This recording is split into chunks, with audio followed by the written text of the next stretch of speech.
നമ്മളുടെ retained customers പലരും നമ്മളെ എങ്ങനെ നഷ്ടപ്പെടുത്താം എന്നുള്ളത്.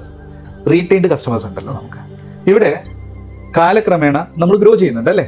നമ്മൾ ഗ്രോ ചെയ്യുന്നതിൻ്റെ ഒപ്പം ഈ കസ്റ്റമർ ഗ്രോ ചെയ്തിട്ടില്ലെങ്കിൽ അവിടെ നമുക്ക് ഒരു ഗ്യാപ്പ്, വലിയൊരു ഗ്യാപ്പ് വരും അല്ലേ? ഞാൻ ചോദിക്കുന്നത്, ഈ കസ്റ്റമർ ഗ്രോ ചെയ്യുന്നുണ്ടോ ഇല്ലേ എന്നുള്ളത് എങ്ങനെ നമുക്കറിയാം? പലപ്പോഴും നമ്മൾ അതിന് ശ്രമിക്കാറില്ല. ഇൻസ്റ്റഡ് നമ്മൾ ഗ്രോ ചെയ്ത് കഴിഞ്ഞാൽ അപ്പം നമ്മൾ ഇവരെ തരം താഴ്ത്തും. പ്രിജുഡിസ്റ്റിക് എന്ന് പറയും, പ്രിജുഡിസം. നമ്മൾ പ്രിജുഡിസ്റ്റിക് ആകുമ്പോൾ ഒരു കസ്റ്റമർ വരുമ്പോൾ തന്നെ, ഓ ഇവൻ അന്ന് ഓക്കെയാണ് എനിക്ക് ബിസിനസ് ഒക്കെ തന്നില്ല, ഇന്നിപ്പോൾ അവൻ എനിക്ക് കാശ് തരില്ല. പ്രിജുഡിസ്റ്റിക് ആയി ആ ലെവലിൽ നിന്ന് സംസാരിക്കുമ്പോൾ ആ കസ്റ്റമർ വളർന്നിട്ടുണ്ടെങ്കിൽ ആ കസ്റ്റമർ നമുക്ക് നഷ്ടപ്പെടും. കാരണം അന്നത്തെ ആ ലെവലിൽ വെച്ചിട്ടാണ് നമ്മൾ അയാളെ ട്രീറ്റ് ചെയ്യുന്നത് പോലും.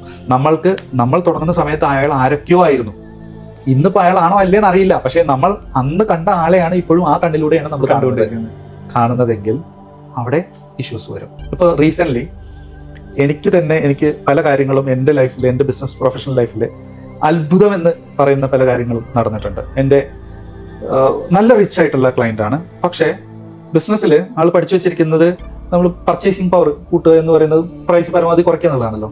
അപ്പോൾ അതാണ് പുള്ളിക്കാരൻ ബാർഗൈനിങ്ങിലൂടെ ഇതൊക്കെ ചെയ്യുന്നത്. ശരിയാണ്, ഞങ്ങളൊക്കെ തുടങ്ങുന്ന സമയത്ത് നമുക്ക് ആവശ്യമുള്ളത് കൊണ്ട് തന്നെ നമ്മൾ ആ ഒരു ബാർഗൈനിന് ഒരു പരിധി വരെ നമ്മൾ നിന്ന് കൊടുക്കുമായിരുന്നു. നമുക്ക് ഇതുപോലെ പറഞ്ഞു തരാനോ ഷെയർ ചെയ്യാനോ ഒരു മീഡിയ ഇല്ല, ഒന്നുമില്ല. അപ്പൊ നമ്മളുടെ ആ പരിമിതമായ അറിവ് വെച്ചിട്ടാണ് നമ്മൾ മുന്നോട്ട് പോകുന്നത്. അതെ, അന്ന് അവിടെ പക്ഷേ മൂല്യം കൊടുത്തുകൊണ്ട് അവർ ഞങ്ങൾ റീറ്റെയിൻ ചെയ്തിട്ടുണ്ടായിരുന്നു.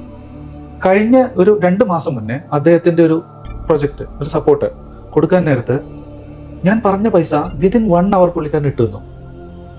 എന്റെ മൈൻഡില് ഇത് ഇന്ന് കൊടുത്തെങ്കിലേ ഒരു 10 ദിവസം 20 ദിവസം കഴിഞ്ഞിട്ട് ഇനിയിപ്പോൾ പുള്ളിക്കാരൻ നെഗോഷിയേറ്റ് ചെയ്യും, എന്റെ ടൈം പോകും, ഇതൊക്കെ മനസ്സിലൂടെ ഇങ്ങനെ പോകുന്നുണ്ട്. ഒരിക്കലും നമ്മൾ കസ്റ്റമേഴ്സിനോട് കാണിക്കില്ല. പക്ഷേ ഇത് സത്യത്തിൽ എനിക്കൊരു അത്ഭുതമായിരുന്നു എന്താണ് സംഭവിച്ചത്. അപ്പൊ ഞാൻ ആ ക്ലയന്റുമായിട്ട് കണക്റ്റഡ് ആയിട്ടുള്ള ആളോട് ഞാനിത് സംസാരിച്ചു. എന്ത് പറ്റി ഇന്ന വ്യക്തിക്ക്? ഞാൻ ചോദിച്ച സമയത്ത് തന്നെ പൈസ കിട്ടുന്നല്ലോ, എന്താണ് അവിടെ സംഭവിച്ചത്? അപ്പൊ എന്നോട് പറയാം, രാജ്, നീ മാത്രമല്ല വളരുന്നത്, നിന്റെ കസ്റ്റമേഴ്സും വളരുന്നുണ്ട് എന്നുള്ളത് നീ മനസ്സിലാക്കണം. അവരന്ന് അങ്ങനെ ആയിരുന്നു, അന്ന് അങ്ങനെ ആയിരുന്നു.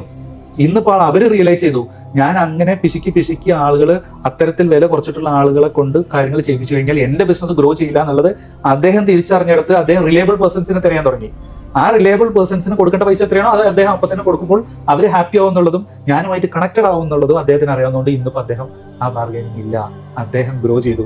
ഒരു പക്ഷേ നിന്നേക്കാൾ കൂടുതൽ എത്രയോ വലിയ ലെവലിലോട്ട് ഗ്രോ ചെയ്തിട്ടുണ്ട്. നോക്കൂ, കസ്റ്റമേഴ്സിന് ഇതുപോലെ മാറ്റങ്ങളുണ്ട്. നമ്മളുടെ എക്സിസ്റ്റിംഗ് കസ്റ്റമേഴ്സ്, റീറ്റെയിൻ ചെയ്ത കസ്റ്റമേഴ്സിന് ഒരിക്കലും പ്രിജുഡിസ്റ്റിക് വേയിൽ നമ്മൾ കാണാൻ പാടില്ല എന്നുള്ളത് എനിക്ക് വലിയൊരു പാഠമായിരുന്നു ഈ ഒരു അനുഭവത്തിൽ. നമ്മൾ ചില സമയങ്ങളിലൊക്കെ ഒരുപാട് ബിസിനസ്സിനകത്ത് ഉണ്ടാകുന്ന ഒരു വലിയൊരു പ്രശ്നങ്ങളും ഇതാണ്. ഒരാൾ ഇപ്പൊ 2-3 പേരൊക്കെയുള്ള പാർട്ണർഷിപ്പ് ഒക്കെ ആണെങ്കിൽ ഒരാൾ നന്നായിട്ട് പഠിക്കുകയും മനസ്സിലാക്കുകയും ചെയ്ത് വേറൊരു ലെവലിലേക്ക് മാറിപ്പോയിട്ടുണ്ടാവും. ഈ ഒരു മറ്റൊരു തലമാണെങ്കിൽ വേറൊരു ലെവലിലേക്ക് കയറി പോയിട്ടുണ്ടാവും. ഇപ്പൊ എന്താണെന്ന് വെച്ചാൽ ഒരു കുതിരവണ്ടി ആണെങ്കിലും ഒരു കാള മറ്റൊരു സൈഡിലേക്കും ഒരു കാള മറ്റൊരുത്തേക്കും വലിച്ചാൽ സത്യത്തിൽ പഠിച്ച ആളതും പോയി, നിരവധി പഠിക്കാത്ത ആൾ അങ്ങനെ ചെയ്താൽ അത് വിജയിക്കും.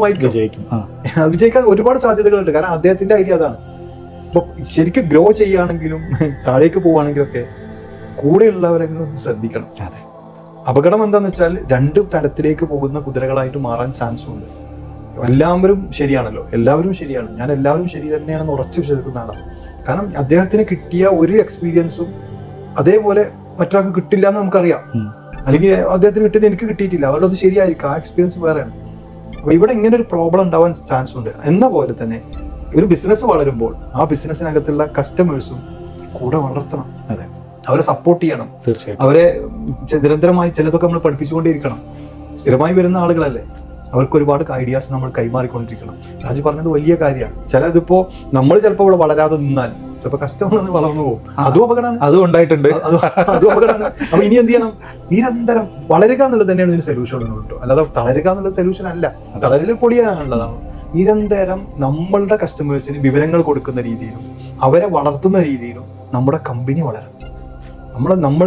നമ്മളിപ്പോ ഈ സംസാരിക്കുമ്പോൾ പോലും നമ്മുടെ കമ്പനിയിൽ നിന്ന് നമ്മുടെ കൂടെ ഉള്ളവർ നമ്മുടെ കൂടെ വേണം എന്നുകൊണ്ടാണല്ലോ നമുക്ക് കിട്ടുന്ന ഐഡിയകൾ ഒരു ചെലവില്ലാതെ ഇത്ര സമയം ചെലവഴിച്ച് നൽകുന്നതും. അതുമായിട്ട് ഇത് മാത്രം ശരിയെന്നല്ല, അല്ലാത്തത് പറയൂ, നമ്മൾ ഒന്നിച്ച് ഇരിക്കാം എന്ന് പറയുന്നത് എന്തിനാ? നമ്മുടെ കൂടെ എല്ലാവരും വളരണം എന്ന ആഗ്രഹം കൊണ്ടാണ്. അപ്പൊ ഇത് ശ്രദ്ധിക്കേണ്ട ഒരു വലിയൊരു കാര്യം. അത് പിന്നെ കസ്റ്റമേഴ്സിനെ മാത്രമല്ല കേട്ടോ, ടീമിനകത്തുള്ള ആളുകളെയും. ചില ആളുകൾ വന്ന അന്നത്തെ ഐഡിയാസ് വെച്ചിട്ടാണ് അവിടെ ഇരിക്കുന്നത്. വേറുള്ളവർ പലരും വളർന്ന് വലിയതായി പോയിട്ടുണ്ടാവും, ഇവരതിലേക്ക് വരില്ല. ചിലപ്പോൾ സിസ്റ്റം ഒക്കെ ചെയ്യുന്ന സമയത്ത് ബിസിനസ്സുകാർക്ക് അറിയാം, സിസ്റ്റം ഒക്കെ ചെയ്യുന്ന സമയത്ത് ആദ്യം ഉണ്ടായിരുന്ന ആളുകൾ സിസ്റ്റത്തിലേക്ക് വരാൻ മടിക്കും. കാരണം അവരങ്ങോട്ട് വളർന്നില്ല, അവർക്ക് അറിയാവുന്ന പഴയ സിസ്റ്റം അതായിരുന്നു. ഇന്ന് അവരെന്നെ പുറത്തു പോയി കഴിഞ്ഞാൽ ചിലപ്പോൾ ആണെങ്കിൽ ഇതിനേക്കാൾ വലിയ സിസ്റ്റത്തിൽ വർക്ക് ചെയ്യുകയും ചെയ്യും. അതെ. ഇവിടെയൊക്കെ നമ്മൾ ചിന്തിക്കേണ്ടത് കൂടെയുള്ളവരെ മറന്നുകൊണ്ടുള്ള ഒരു വളർച്ച ഒരിക്കലും പ്രകൃതി വിരുദ്ധമാണല്ലോ.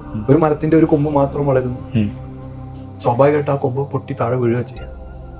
ആണല്ലോ, പ്രകൃതി വിരുദ്ധവുമാണല്ലോ. കൂടെയുള്ളവരെ നോക്കാതെയും കെയർ ചെയ്യാതെയും ഉള്ള ഒരു ഒറ്റപ്പോക്ക് ഒരിക്കലും ബിസിനസ്സിന് ഗുണം ചെയ്യില്ല.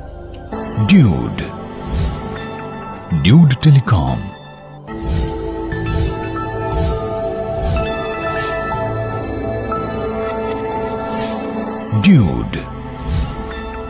Dude Telecom.